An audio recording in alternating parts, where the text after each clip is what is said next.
E a igreja não pode sofrer a ira do anticristo, porque nós não fomos destinados para esse sofrimento. Mas ela já não sofre hoje?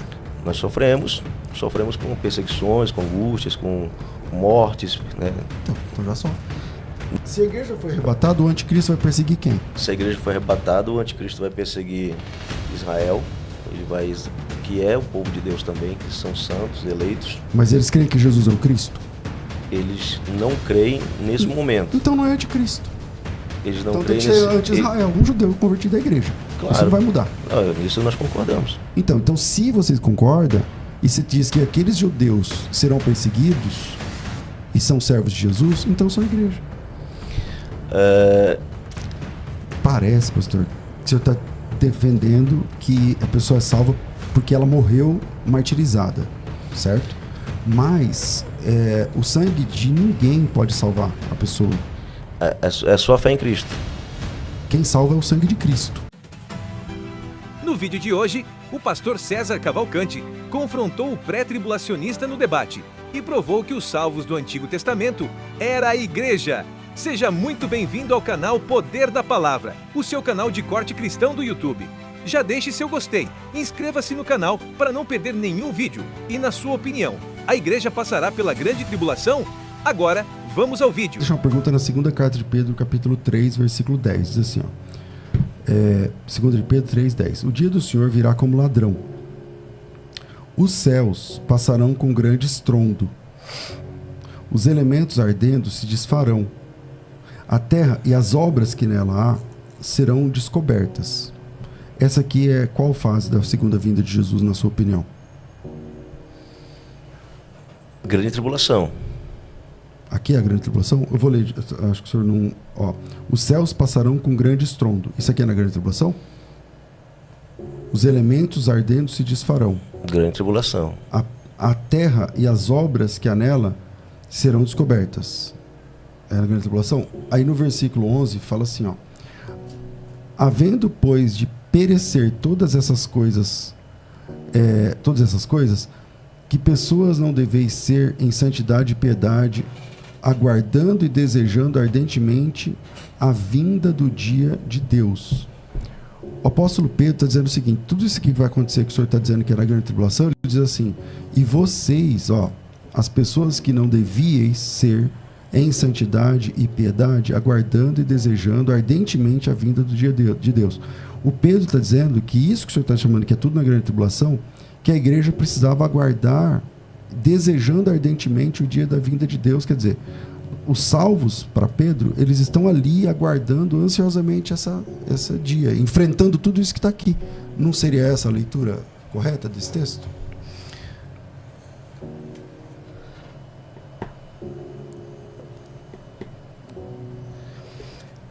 Eu li numa versão Tiago 1,12 diz assim: bem-aventurado o varão que sofre tentação, porque quando for provado, receberá a coroa da vida, a qual o Senhor tem prometido aos que o amam. Tiago está falando de tentações, de provações, de perseguições, e ele está dizendo que a igreja passará por essas coisas e um dia receberá a coroa da vida. Mas isso, como disse, já está acontecendo. Nós já estamos vivenciando esses momentos de perseguição, de tribulação, de tentação. Quando o texto sagrado fala em Apocalipse, capítulo 3, versículo 10 e 11, que o Senhor vai guardar a igreja, ele não está se referindo a tribulações momentâneas qualquer, né? Ele está falando de um evento específico escatológico. E Pedro não está falando que a igreja vai passar pela grande tribulação. Mas você não disse que isso aqui tudo é na grande tribulação? Grande tribulação. Os céus passarão com estrepitoso estrondo. Os elementos se desfarão abrasados. A terra e as obras sinalizistas serão atingidas. O senhor está lendo em qual contexto? 2 de Pedro 3,10. Virá, entretanto, como ladrão o dia do Senhor, no qual os céus passarão com estrepitoso estrondo. Os elementos se desfarão abrasados. A terra e as obras sinalizistas serão atingidas. Eu perguntei, isso aqui em qual? É na segunda etapa e tal? Você falou, na grande tribulação. Visto que todas essas coisas vão de ser assim desfeitas, deveis ser tais como os que vivem em santo procedimento e piedade, esperando e apressando a vinda do dia de Deus. O Pedro não está dizendo que a igreja está lá, esperando esse dia que o sol vai ter explosão e tudo mais? Porque nesse caso, se não tivesse, Pedro vai falar, mas vós não estará lá nesse dia. O versículo 13, mais na frente, ele continua, né? Mas nós, segundo a sua promessa, Isso. aguardamos novos céus e nova terra em que habita a justiça. Isso. Aqui ele está falando exatamente do período, pelo menos, no mínimo, do reino milenial de Cristo, que será estabelecido Um novo céu e nova terra, sim. após a grande Mas o versículo tribulação. anterior, vocês devem ser como aqueles que no meio daquilo ali vivem santo procedimento e piedade, aguardando esse dia. Justamente porque a igreja que já está glorificada, os santos que já foram arrebatados, já retornaram com Cristo, agora eles vão estabelecer o reino mileniar de Cristo, que é o versículo 13 que ele está dizendo mais à frente. Ou seja, vai haver aí novo céu, nova terra em que habita a justiça. Ou seja, Jesus vai reinar 1000 anos na terra e vai mostrar para o mundo que a culpa de todo o mal do mundo nunca foi de Deus, sempre foi do homem, sempre foi das decisões e escolhas erradas do homem em seguir o pecado. Então, a igreja estará agora aqui sim, glorificada, com Cristo glorificado, participando depois que esses eventos aconteceram. É que nós fala assim, visto que todas essas coisas hão de ser assim desfeitas, vírgula, vocês devem ser como os que vivem em santo procedimento e piedade, esperando e aguardando esse dia. Aguardando o dia do estabelecimento do milênio de Cristo. Ele não está falando de arrebatamento da igreja. Não está falando sobre essas coisas que estão no versículo, então. Ele não está falando de arrebatamento aí em nenhum momento. Ele não cita a tomada da igreja, a tirada da igreja da terra. Não mesmo. Não. Então a igreja vai estar aqui, né? A igreja já retornou na segunda etapa, na segunda fase da segunda vinda. Aí já é o segundo momento, né, que ele retorna. Pastor Bruno, o conceito do pré acredita que o anticristo, quando ele se manifestar, a igreja foi arrebatada. Sim, quando ele se manifestar, a igreja já foi tirada da terra. Então, como que a gente harmoniza 2 Tessalonicenses 2, do 1 ao 4, onde Paulo diz que a reunião com Cristo não acontecerá antes da manifestação do homem da iniquidade? Quem é o homem da iniquidade? Boa pergunta, sugere que seja o anticristo, né? Nós entendemos o seguinte, nós acreditamos no espírito do anticristo e no próprio anticristo. Para nós, o espírito do anticristo já está entre nós, já está manifesto. O que é o espírito do anticristo? É todo esse sistema, né, mundial que combate a palavra, que se opõe ao evangelho, que nega Cristo. Que no caso já existia quando Paulo escreveu 2 Tessalonicenses 2. Isso, já existia e continua existindo. Então, ele já está entre nós, de certa forma, sim. Então, mas se já existia, por que Paulo vai dizer que não acontecerá antes da manifestação de uma coisa que já se manifestou? Ele está falando de um futuro, de algo que vai acontecer. Não é essa a interpretação clara do texto? Não necessariamente ele não está se referindo a uma pessoa propriamente, né? Ele não está se referindo a um indivíduo. É o que eu estou dizendo. O espírito do anticristo, ele tem atuado já há muito tempo e mais efetivamente nesses últimos dias que nós estamos vivendo. Mas a revelação do iníquo, se a gente entender como sendo um indivíduo, ele só pode acontecer quando a igreja for tirada da terra, porque se a igreja está aqui, a igreja sofreria essa ira do anticristo. E a igreja não pode sofrer a ira do anticristo, porque nós não fomos destinados para esse sofrimento. Mas ela já não sofre hoje? Nós sofremos com perseguições, com angústias, com mortes, né? Então já sofre. Não de um indivíduo específico, né? Nós acreditamos que haverá a materialização de um indivíduo como sendo um homem oposto a Cristo. Então a sua interpretação é que quando Paulo fala do homem da iniquidade, isso não é um homem. Ele acha que é mesmo. É um homem. Então tem que mudar de opinião, porque Paulo está dizendo que a nossa reunião com Cristo não vai acontecer antes da manifestação desse homem da iniquidade. Bom, como eu disse, a gente entende aí que existe o espírito do anticristo que já atua e que já está revelado, já está entre nós. E, claro, o anticristo ele precisa estar presente, ele precisa estar vivo no momento do arrebatamento. Eu vou ler só para ficar claro aqui, o texto, acho que fica mais claro. 2 Tessalonicenses 2:1. Irmãos, quanto à vinda do nosso Senhor Jesus Cristo, a nossa reunião com Ele, rogamos que vocês não se deixem abalar nem alarmar facilmente, como se o dia do Senhor já tivesse chegado. De modo algum, não vos engane, porque isso não acontecerá sem que primeiro venha a apostasia e seja revelado o homem da iniquidade, o filho da perdição.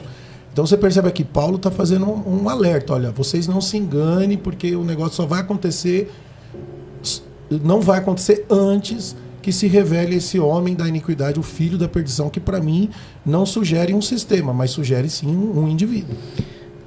Apostasia já existia no tempo de Paulo? Sim ou não? Já, claro. Sim, existia. E hoje existe apostasia. E ele falou claramente que não pode acontecer antes que venha a apostasia. Mas se já existia apostasia, o princípio é o mesmo. Sim, mas o texto não fala de um indivíduo, de uma pessoa, no caso, o homem da iniquidade, o filho da perdição, e não um sistema? Nós entendemos que esse iníquo, né, ele é justamente esse sistema que se opõe a Deus, a palavra de Deus, ao Evangelho de Cristo. E que isso já acontecia no tempo que Paulo disse isso. Assim como a apostasia. Porque ele cita nas suas cartas Demétrio e outras pessoas que apostataram da fé. Pronto. Então pastor os sinais já vinham acontecendo desde o princípio. Só para te fazer pensar. Por exemplo, se esse sistema já existia quando Paulo escreveu, por que ele escreveria agora, olha, não vai acontecer enquanto esse filho da iniquidade... Você está entendendo? Uhum. Não faria sentido ele escrever uma coisa de um sistema que já existia. Então ele só alertaria sobre o sistema e não sobre um indivíduo que viria. E se ele não vier, fique tranquilo. É isso que ele está dizendo. A nossa reunião com Cristo só vai acontecer quando ele vier. Então, assim, fica meio desconexo a interpretação. Não sei, né, como que o senhor vê isso diante desse texto. Então, você entende que ele está falando aí de uma pessoa específica? Porque se for um sistema, não faria sentido ele escrever isso. Ele está falando de sinais que antecedem a vinda de Cristo. E o senhor concorda que esses sinais já existiam lá? Já existia lá e continua existindo hoje. Então a apostasia já existia e a apostasia se tornou ainda mais frequente hoje. Jesus disse que o amor de muitos se esfriaria pela multiplicação do pecado. Ou seja, já existia pecado? Sempre houve. Mas a multiplicação do pecado se tornou evidente nesses últimos dias. A gente sai na rua e a gente vê. A gente nem precisa nem sair da rua, né? Entra na internet, você vê a multiplicação do pecado, a imoralidade, a prostituição, a desobediência das pessoas com seus pais, com as autoridades, enfim, o pecado tem se alastrado. Então, se Jesus profetizou que haveria essa multiplicação, esse crescimento, ele não estava falando de coisas novas também. Ele estava falando de sinais mais evidentes. Então, é o mesmo princípio de Paulo. Paulo está falando de coisas que já existiam, que já aconteciam, mas que se tornariam muito mais evidentes, mais exacerbadas nesses últimos dias que antecedem o arrebatamento da igreja. Esse texto, pastor César? O texto diz que o encontro da igreja com Cristo só acontecerá depois da revelação do anticristo. Primeiro você tem a revelação do anticristo, que é só... se você seguir a leitura simples do texto, ele fala o seguinte, lá na frente ele fala, então será revelado o iníquo, a quem o Senhor desfará pelo assopro de sua boca e pelo esplendor de sua vinda. Esse iníquo, do versículo 8, é o mesmo iníquo do versículo 2 e 3, 1 e 3. Né? Peraí, deixa eu ver aqui, eu não falar bobagem. Capítulo 2. Quanto à vinda do nosso Senhor Jesus e a nossa reunião com Ele, rogamos que não vos devolvais da vossa mente, nem do vosso modo de pensar e tal. Ninguém de maneira alguma vos engane. Isto não acontecerá sem que antes venha a apostasia e se manifeste o homem do pecado, o filho da perdição. Então todas as Bíblias de referência vão dar lá em Apocalipse 13, Daniel 7, os textos lá do anticristo, que se opõe, se levanta contra tudo que se chama Deus, é objeto de culto. Ele assentará no trono de Deus, como se fazendo parecer o próprio Deus, tal. Então esse aqui é o anticristo. Só que a Bíblia diz que o nosso encontro com Cristo não se dará sem que antes se revele esse anticristo. Então, aí depois no versículo 8, então será revelado o iníquo, tal. Então parece que primeiro vem o anticristo, depois vem o arrebatamento. Tá, mas aí o anticristo, ele... Vamos pensar, vamos entender então que o anticristo ele é essa figura emblemática, esse indivíduo personificado que vai reger sobre a terra, que vai conduzir aí período de liderança mundial e que vai se opor a Deus, à pregação da fé. E nesse momento que ele está reinando sobre a terra, haverá aí o período da grande tribulação. Se isso é real, então a gente entra em choque com o texto, voltando para 1 Tessalonicenses, quando Paulo disse que a igreja não passará pela grande tribulação. Qual texto que é esse? Que Paulo disse que a igreja não passará? Capítulo 5 de Tessalonicenses que nós lemos, que Paulo disse que a igreja não foi destinada à ira. Mas a ira, então, como que a gente a ira de Deus concilia o anticristo estando presente na grande tribulação e a igreja não passando pela ótima ira? Pergunta. Primeiro, o anticristo presente está aqui em Tessalonicenses, 2 Tessalonicenses, não tem como escapar. A questão é, o irmão está entendendo errado o que diz Tessalonicenses capítulo 5, versículo 10. Porque lá, ou 1:10, porque lá fala que a igreja não foi destinada para a ira. E é verdade. Só que a igreja sofre a ira do anticristo, sempre. A igreja é odiada, pastor, o tempo todo. Então, o anticristo, ele persegue a igreja. A igreja não sofre a ira de Deus, a igreja sofre a ira dos que odeiam Deus. Lá na segunda carta de Paulo aos Tessalonicenses, capítulo 1, diz assim, capítulo 1, versículo 6. Deus vai dar em paga tribulação àquele que vos atribulam. Isso é ele falando para a igreja. E vós que sois atribulados, ele dará alívio juntamente conosco, quando do céu se manifestar o Senhor Jesus com os anjos do seu poder. Parece que a volta de Cristo é gloriosa. E a igreja vai estar aqui sofrendo. Veja, ele dará alívio e dará em paga a tribulação àquele que vos atribulam. E a vós que sois atribulados, ele dará alívio juntamente conosco, quando do céu se manifestar o Senhor Jesus com os anjos do seu poder, em chama de fogo. Ele tomará vingança contra os que não conhecem a Deus. Essa é a ira de Deus. Contra os que não obedecem ao evangelho de nosso Senhor Jesus. Eles, por castigo, padecerão eterna desperdição. Serão banidos da face do Senhor, da glória do seu poder, quando Jesus vier para ser glorificado nos seus santos e ser admirado por todos. Então a ira de Deus é contra os ímpios, não contra a igreja. A igreja já sofre a ira do anticristo. Então sempre quando a igreja sofre, não é Deus que está perseguindo a igreja, é o anticristo. E aí uma pergunta, se a igreja foi arrebatada, o anticristo vai perseguir quem? Se a igreja for arrebatada, o anticristo vai perseguir Israel, que é o povo de Deus também, que são santos, eleitos. Mas eles creem que Jesus é o Cristo? Eles não creem nesse momento. Então não é anticristo. Eles não então creem tem que ser anti-Israel. Eles não creem nesse momento, mas eles vão crer no Cristo quando ele for revelado, quando ele for glorificado, né? Então, mas isso na escatologia pré é no final, né? No final da grande tribulação. Sim.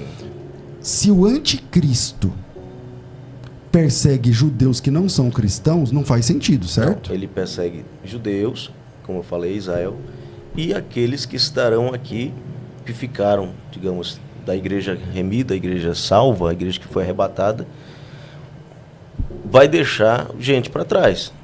Quem vai ficar? Da igreja. Que é da igreja. Certo. O arrebatamento não é para 100% da igreja, infelizmente. Essa é uma verdade que tem que ser dita. O arrebatamento é para os que da igreja estiverem em fidelidade e obediência a Deus. Esses serão salvos, serão tirados da terra. Porque, convenha comigo, se a pessoa está na igreja, mas vive uma vida de pecado, vive em desobediência à palavra, ainda que ela faça parte da igreja, ela não tem direito, não tem parte ao arrebatamento. Ela Então, fica. esses ficam. Então, o anticristo vem, claro, vai Mas elas têm chance de ser salvos ainda? terão chance como mártires, como os santos mártires da grande tribulação. Mas eles eram da igreja, agora não são mais, então. Aí eles deixam de ser da igreja. Deixam de ser igreja porque a igreja foi levada para os céus. O que eu quero dizer é o seguinte: o anticristo, se ele está aqui na grande tribulação, e se a ira de Deus virá não para a igreja, mas sobre os ímpios, e a igreja está aqui, a igreja, por tabela, vai ser atingida. E a igreja não pode ser atingida nem diretamente, nem indiretamente, porque o texto diz muito claramente que Deus nos preservou para escaparmos da ira vindoura, né?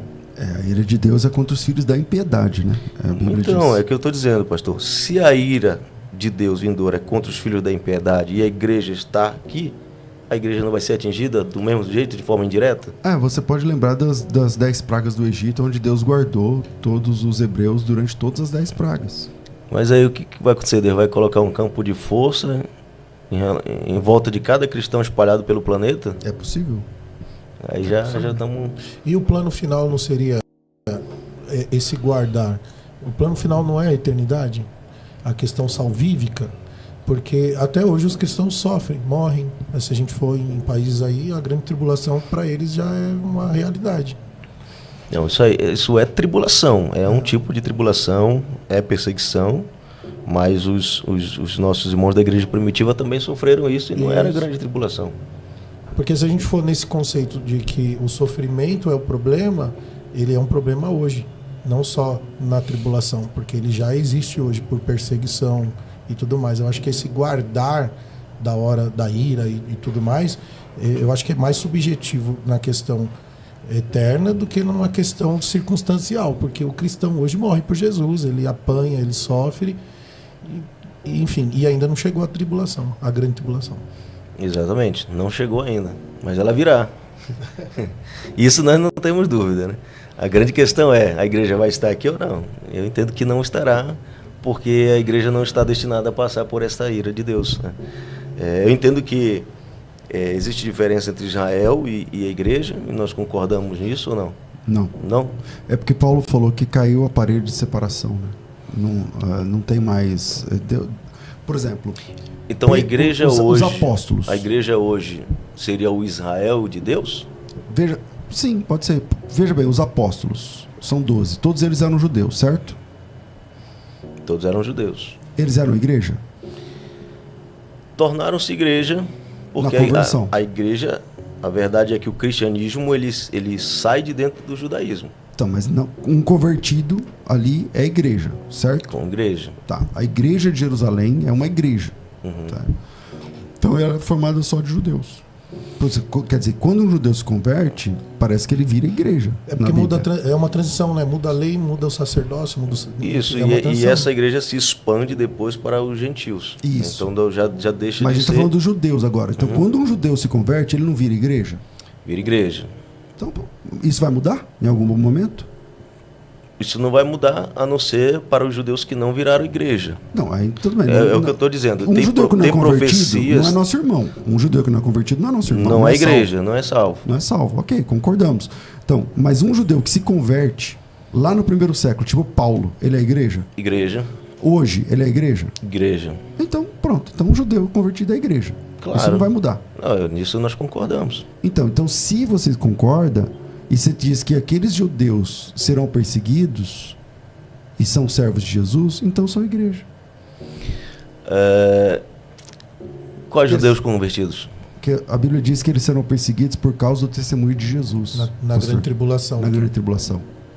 Sim, Se os eles que são ficaram... por causa do testemunho de Jesus são a igreja, certo? Os que ficaram da igreja que foi arrebatada, os que não estavam preparados para subir, para entrar nas mansões celestiais, eles serão perseguidos pela sua fé. E eles vão ter oportunidade de, como a gente diz, uma segunda chance de realmente atestar sua fé ou negar sua fé em Cristo.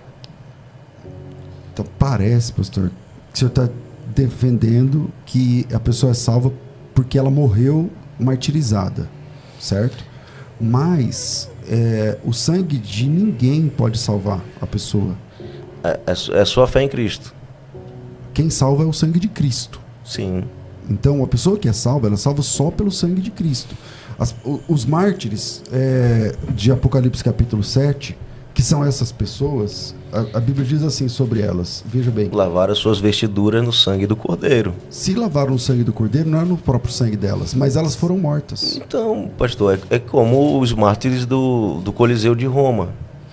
Foram mortos por não negarem a Cristo. É como todo mártir. Isso. Então, mas eles não foram salvos por causa diis. Eles foram salvos por causa do sangue de Cristo. Por causa do sangue de Cristo. Mas Isso. eles precisaram fazer algo que nós não vamos precisar fazer. Nós seremos arrebatados sem precisar passar pela morte. Nós teremos um corpo glorificado. É que se muitos não têm essa sorte, hoje, já, né? Exato. E não tem um texto que afirma isso explicitamente, assim, com clareza. 1 Tessalonicenses 4,17. Os que morreram ressuscitarão primeiro, depois nós, os que estivermos vivos, seremos arrebatados. Ok, mas... Ou seja, receberemos um corpo glorificado. Então fica certo que as pessoas que estarão na grande tribulação e morrerão, elas não serão salvas por causa do sangue delas. Elas serão salvas por causa do sangue de Cristo. Assim como todo mundo do Antigo Testamento também foi salvo pelo sangue de Cristo. Não tem como a gente afirmar isso para o Antigo Testamento, porque Tem, o sangue de Cristo, ele se revela da cruz para frente.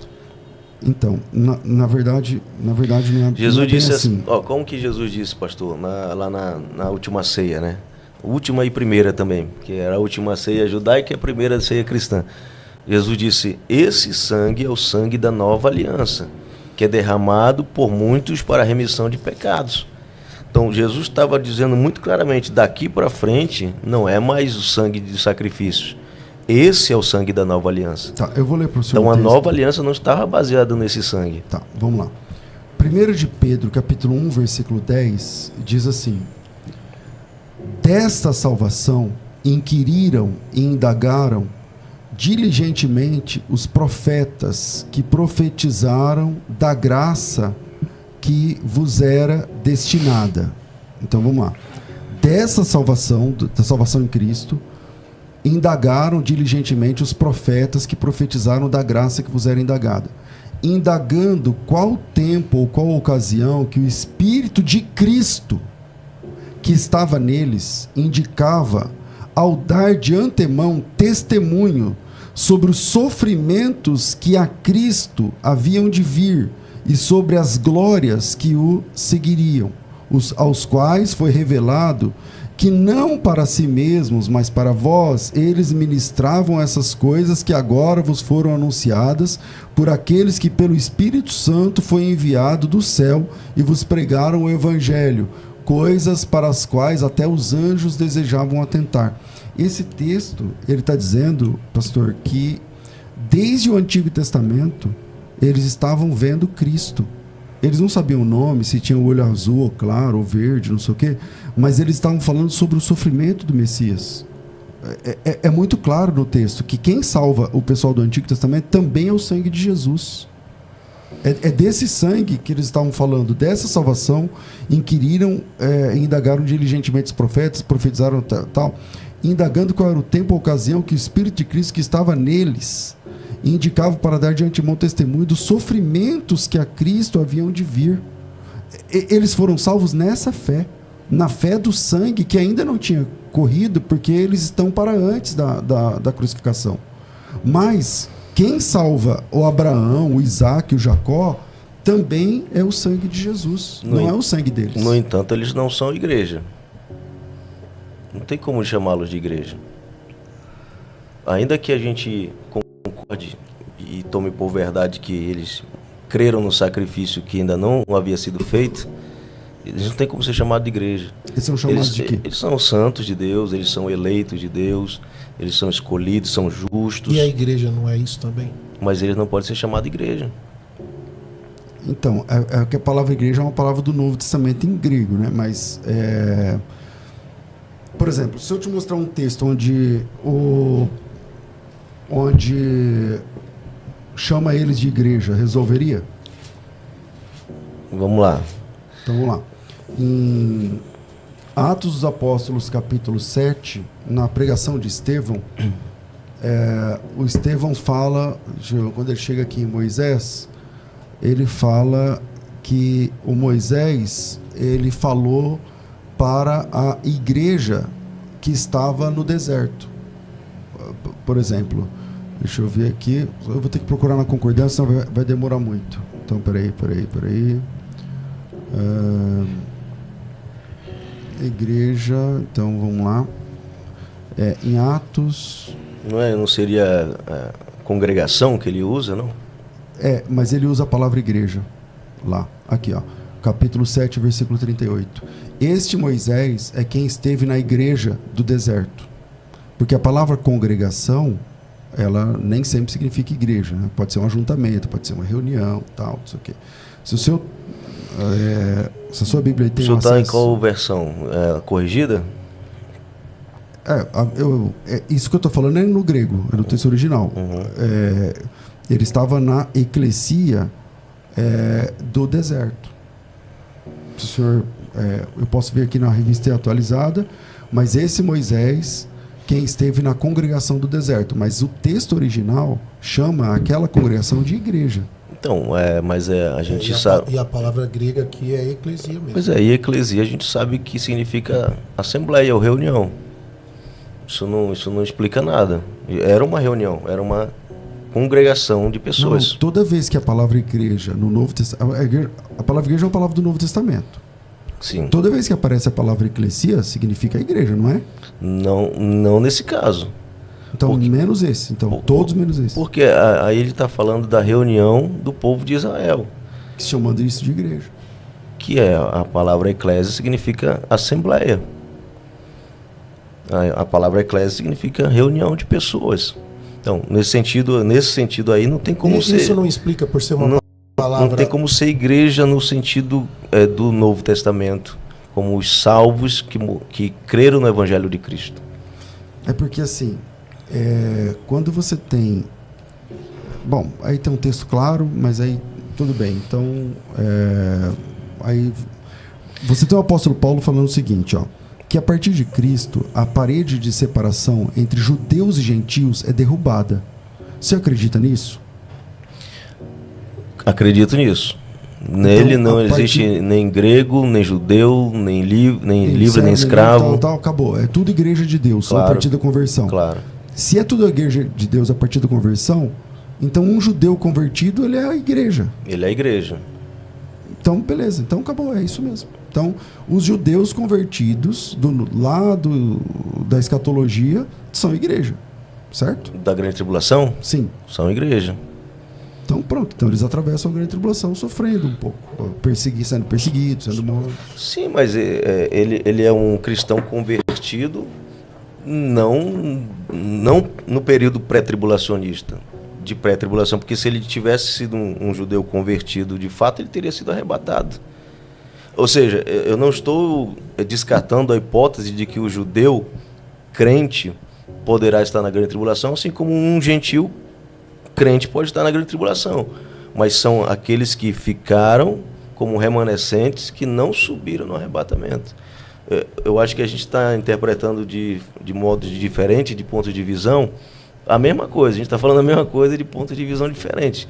Eu estou dizendo, vai ter pessoas na grande tribulação que vão sofrer, que vão ver o anticristo, mas não é a igreja que foi arrebatada, porque a igreja que foi arrebatada não passa por isso. Mas em Mateus 24, esse é um privilégio, o livramento da tribulação, da ira de Deus, de passar por todo esse sofrimento que a terra vai passar, é um privilégio dos que foram salvos e subiram para os céus. Em Mateus 24, 29, Jesus falando que volta depois da grande tribulação.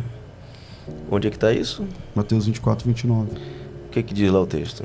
Logo, depois da tribulação, o sol escurecerá, a lua não dará sua claridade, as estrelas cairão do seu firmamento, e aparecerá no céu o sinal do Filho do Homem. A gente entende isso como o Jesus glorificado, né? A segunda parte da segunda vinda. E quem são as pessoas que ele vai juntar ali, já que já teve arrebatamento? O povo de Israel vai ser livrado. A gente entende que, segundo Zacarias 14... Jesus volta e aí sim, ele pisa na terra. Zacarias 14 diz que ele pisará no Monte das Oliveiras. Então esse momento já não é a primeira fase do arrebatamento, já não é o momento do arrebatamento, né? Quando ele vem e pisa sobre a terra, sim, ele vai ajuntar 144 mil. É que esse texto diz assim, ó, ele enviará os seus anjos com clangor de trombeta, os quais reunirão os seus escolhidos dos 4 ventos, de uma a outra extremidade da terra até o céu. É para os judeus, é livramento para os judeus. Não, é juntar, ele vai juntar todo mundo. Uhum. Então ele vai, tipo, arrebatar judeus? Seria isso? Não, ele vai guardá-los, porque ali ele vai iniciar o período do seu reino mileniar. E para sustentar que é os judeus, qual que é o texto mesmo? Para sustentar essa tese. É que o arrebatamento para ele já foi. Já foi. Só é tipo um conceito, mas não tem um